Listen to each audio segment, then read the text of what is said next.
Guys, it's me. I just finished working out. I finished doing chest and biceps. Now just getting chest, triceps, and shoulders. I'm pretty hungry, so I'm gonna make something to eat. I'm gonna show you guys what I usually make in terms of food, especially when I'm very hungry. Well, I would say I'm not extremely hungry, but I did just come out of the gym, so I'm going to need a bit more carbohydrates than normal, right? I'm gonna put you guys here that I can see you here a little bit better. Lighting's not as good, but hey, that'll work. And get you guys through some of the tips. So I'm actually going to make a ciabatta roll. So even though, yes, this is a what we consider a processed carbohydrate, right? It's a fast-acting carbohydrate, which is exactly what I need because I definitely feel my blood sugar starting to come down a little bit. So, and here's a few tips. Remember, guys, always consult with your doctor over any food that you're taking, especially when you're pregnant. Want to make sure that I'll be giving you guys some tips, some guidelines, but remember that your doctors knows your medical history best, so they're going to be the ones to better guide you through this process, right? So I'm going to put this roll in my little toaster and I'll let it sink in there. I like my bread very toasted. I'm gonna melt in there some mozzarella cheese. I'm gonna make this a turkey sandwich, turkey avocado and cheese sandwich. Yum, that sounds like deliciousness to me. Let me go ahead and I'm probably gonna need a little bit more avocado than this. Now, as you guys may already know, if you guys don't know, we don't recommend that pregnant women consume cured meats, right? And that's because the nitrites and nitrates can harm the fetus or the embryo, depending on what stage you're in. Also, there's some bacteria in there that can kind of sneak in and be harmful for the baby. But jelly turkey is totally okay as long as you pan fry it. So that's the trick, right? You've got to kind of like fry it on a pan to make sure you kill away everything. And let me, I'm gonna just take you guys here. Oh, who cares if lighting is not that great, but I'll at least kind of give you some tips as I cook this. So I'm gonna show you. I'm gonna go ahead and put you guys right here. So I'm gonna turn this on. Right, I'm gonna. I usually eat about 3 ounces of this plus the cheese. That'll give me a little bit more, right? A little bit more protein. I definitely get hungrier, especially I'm starting to see that after my workouts, I get substantially hungrier in terms of the baby is growing. I'm also right now trying to repair from the muscles. Fun fact, I think my belly is growing. Like I showed you guys in the other video, you can kind of see a little bit of a pouch. So I know baby girl is growing pretty good in there. Let me get. I've always kind of struggled with eating enough protein, as a lot of you guys may know. And this is true for a lot of women, by the way, just because we're not, biologically meant to eat as many proteins because we don't have as much muscle mass, right? But you will crave it the more you eat it, the more you need it, right? So in here, let me show you guys. I don't know if you guys can see my food scale number in there, but I'm gonna see if I can I usually get about 3 ounces of that, and the reason why I'm measuring right now is because I want to double make sure that I do in fact am taking what my body needs in order to preserve my lean mass. It's like that's a 3.5, so awesome. That's actually a little bit over. I love the tip that Dr. Tran Kim gave me, especially for my first trimester. She definitely mentioned, hey Carla, like you're not eating for 2, okay? You're eating for 1.2, okay? So that just kind of gives you guys a little bit more of an idea of how much food to consume, right? Technically, in the first trimester, you don't need to increase your calorie intake. Now, remember, it depends on where you started. So your OBGYN most likely will see if you started in the normal weight or normal BMI, right? If you were underweight or overweight, right? And depending on that, they might give you a different protocol for how much to consume in that first trimester. I am 5'2". I'm 100. Well, when I got pregnant, I was 100 and around 12 pounds, right? I'm very tiny, right? I actually was prior to getting pregnant, my goal was to gain a little bit more lean mass over the summer. Since I did my rotation, my clinical rotations for my dietetic internship, I definitely lost a bit of muscle mass. Dietetic interns out there know that how rigorous it can be in terms of just time consumption and stuff like that, right? So we definitely uh, I definitely didn't work out as much as I normally would have, right? So I think during my rotations, I got all the way down to 109. I think that's the lowest I weighed. And then at one point, I was just like, hey, I need to go ahead and increase my lean mass. So I got up to 113, 111, and I kind of hovered around there, right? And yes, my goal is to increase. I actually tried looking up some research, and I'm reading them right now, so hang on there in terms of can you actually increase your muscle mass when you're pregnant, right? Well, like I said, let me research the data, excuse me, and I'll get back to you guys to about what the science says. But I can tell you right off the bat, you are already getting tired from making the baby, right? So if you have ever tried to gain muscle mass in the past, you do know that you do need more sleep. You will get more tired, especially because you're lifting heavier, right? You need more rest in order to get that lean mass up, right? So there's definitely a lot of that goes into place in terms of gaining muscle mass, right? So because of that, right? I remember I lifted, and then goes the whole concept of lifting heavy along with getting the baby and make sure the baby is safe, right? So because of that, I decided to, until I know the science behind it, I'm going to not go for a lot of hypertrophy, right? So I'm going to go for a little bit of hypertrophy in that 12 to 15 repetition range. When we see that a little bit of hypertrophy does happen, right? If you guys want to see what I'm doing, pan frying that turkey in there to make sure I kill anything that may be roaming in there. So just pan frying it really, really well. And I'm gonna get my cheese. And let's see how much cheese I'm gonna consume. So I normally don't measure my cheese because I usually know what 1 ounce looks like, right? And 1 ounce of mozzarella cheese will give you like around 6 grams of fat, which is not enough for a meal for me. So we are getting 1.7. So I'm getting around like, I'd say probably 10 grams of fat from this, give or take, right? So that's going to be great. However, I am going to definitely going to need a little bit more from the avocado. And in this avocado, I have maybe like a third, right, of a medium avocado left over from earlier. I think I'm going to use this, and I think that actually should be okay. I actually don't think I may need the other avocado in there. So what I'm going to do is I'm going to melt the cheese on one of these ciabatta rolls, which my mouth is watering as we speak. Anyways, going back to the whole concept of what I was saying about killing the bacteria, right? So making sure you do that, making sure in terms of the weight gain, right? I want to definitely maintain my lean mass as I go through my pregnancy. I don't want to lose any of it, so I'm going to try to retain it as much as I can. Obviously, lifting within reasons. I've noticed that as I've progressed through my first trimester, I definitely do get substantially more tired whenever I do a really good leg workout day. Like if I do a full leg workout day, right? One or two things will happen. Either I will eat enough, right? And I usually am eating more than what I normally do for hypertrophy, right? Because I'm trying to recover my muscles and I'm trying to grow the baby, right? And I will, my body's, now tired, not just at the cellular level, but, with my muscles being repaired.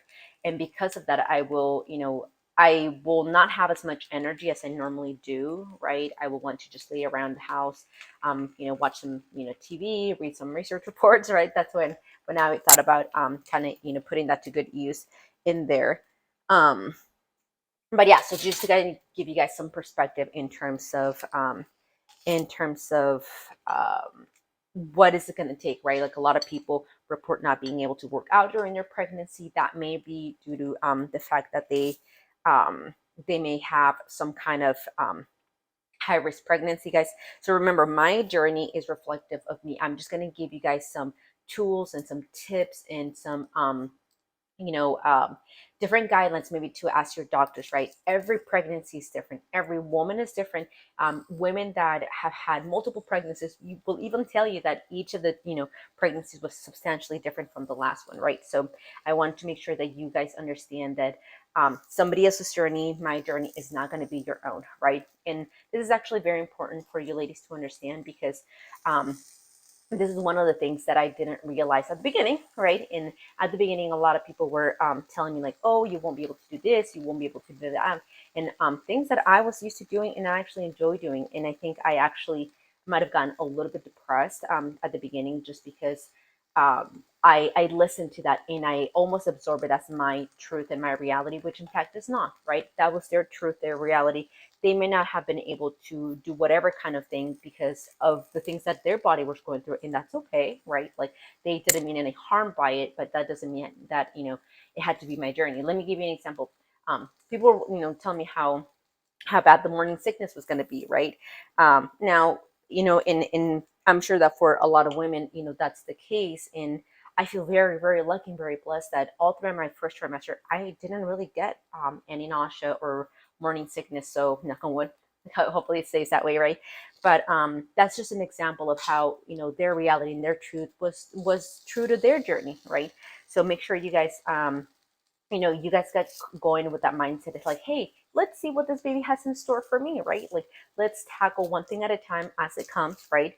So, like I said, it's kind of like your journey, and what I love doing now is I love listening to people's journey in terms of their pregnancy, but I know it's not going to be my own, right? So, for example. Some people weren't, and some active people were not able to work out during their pregnancy because of a joint got, got a little bit out of whack. To give you guys an idea, so my SI joint, if you guys don't know where your SI joint is, like by in that pelvic area in between, I actually kind of aggravated a little bit prior to getting pregnant. And it was like one of those freak accident things. Like I think I was like sitting down and like moved wrong and I tweaked it and I felt it and I was like, oh, that's gonna take a little bit to heal, right? Well, because of that, I've been having to wear an SI belt when I work out. Thankfully, like I said, I'm very blessed to have a lot of professionals around me. My husband's a doctor of physical therapy, so he kind of like popped it back into place and gave me some protocol in terms of wearing an SI belt. I'll show you guys what that belt looks like later.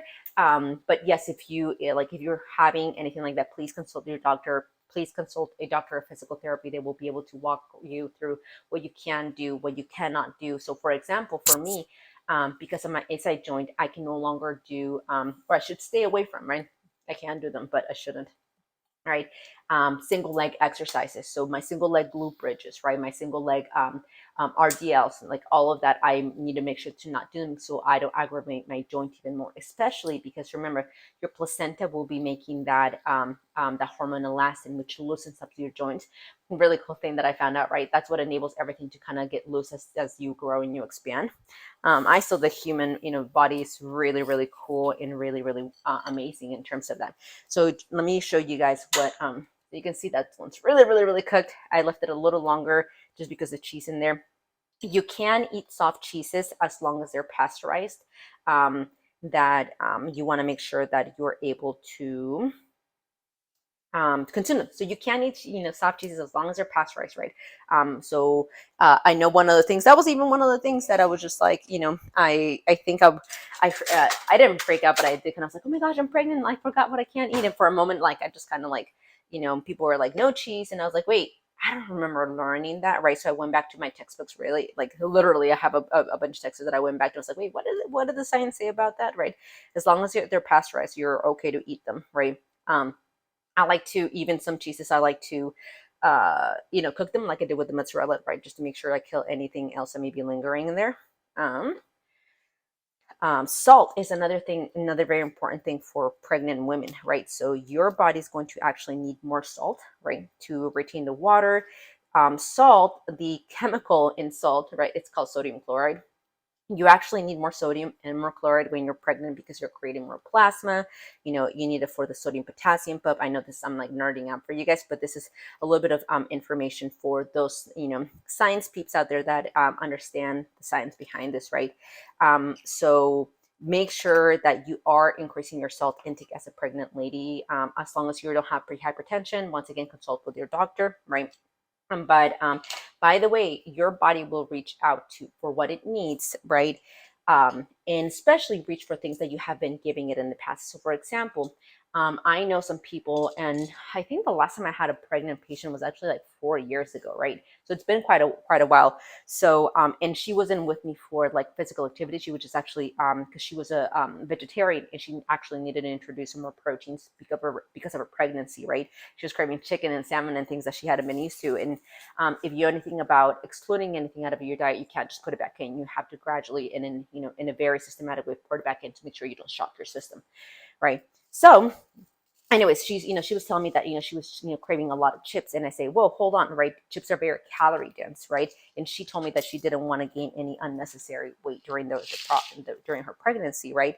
So I said, well, be very careful, right? Because the chips are very calorie dense, right? And what you really are craving is the sodium in those chips, right? Because outside of those chips, she told me that she really wouldn't really add a little bit of salt or she wouldn't add much salt to her food. So I said, make sure you add more salt, right? Because that craving of chips, in fact, did go away. I actually started craving salt because I know the difference in my body, right? And this is one of the really good examples of why you want to take some time to get to know your body before you become pregnant, if possible. I'm going to show you. Voila! And I have my cheese melted in there. Yum. Okay. I'm going to put a little bit of salt in there. That's going to actually make anything taste really, really yummy. Another thing that I've been really craving a lot, right? Because once again, because of the salt, are pickles. And I even have these jalapenos that are canned. So I'm actually gonna go get this because that actually sounds really good on my ciabatta roll. So remember, guys, one of the things, like I said, you want to make sure that you are not excluding sodium from your diet. You actually will need them. I really like this the La Costeña. It's always been one of my favorites. And let me see if I can give you guys the ingredients. There are some like pickled jalapenos out there that have that have sugar in them. And although right now you are needing more carbohydrates, I actually don't want to hype up myself with added sugar if unnecessary. So let me show you. I actually like this brand because they make a really, really good pickled jalapenos. So they have jalapeno peppers, water, vinegar, carrots. I don't know if you guys can read them. Onions, ionized salt, soybean oil, and spices. That's all it has, right? So in my book, one of the best. So not sponsored by them. Maybe should. La Costeña, shout out. I am bilingual. So, but yeah, that's just to give you guys an idea. And if you look, these jalapenos are actually, for their serving size, they are 470 milligrams of sodium, which would be a lot, right? I would definitely not recommend this to somebody that has high blood pressure or what we call, hypertension or pre-hypertension. All right, but in this case, this pregnant lady needs more sodium, especially I just finished working out, right? I didn't sweat a lot in this workout. I just didn't go super ham. I'll be going over some workout guidelines that I've learned along the way, some of them that I already knew in terms of working out when you're pregnant. So hang in tight for those ladies. I think you guys, excuse me, really, really, really like them. So, alrighty, let me show you guys what my final.